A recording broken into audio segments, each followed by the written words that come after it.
In today's video, I am going to teach you how to calculate age from date of birth in Microsoft Excel.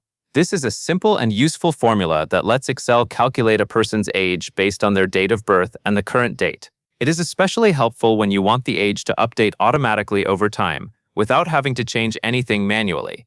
To begin, click the empty cell where you want the age to appear. This is the cell where Excel will show the final result after the formula is entered. Next, type equals DATEDIF open parenthesis. The DATEDIF function is used to calculate the difference between two dates. In this case, it will calculate the number of full years between a birth date and today's date.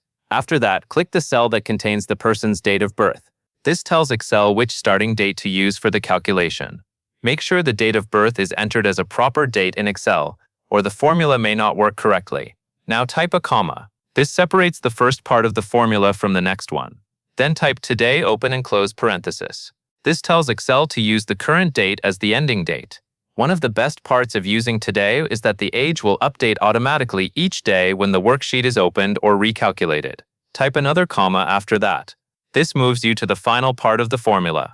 Now type quotation mark Y, quotation mark. The letter Y tells Excel that you want the result returned in complete years. That means it will show the person's age in whole numbers, which is usually what you want for an age calculation. Then type a closing parenthesis to complete the formula. At this point, your full formula should compare the date of birth to today's date and return the age in years. Finally, press Enter on your keyboard. Excel will immediately calculate and display the age in the cell you selected. If everything was entered correctly, you should now see the person's current age.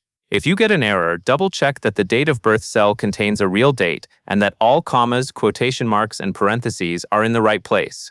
That covers everything you need to know.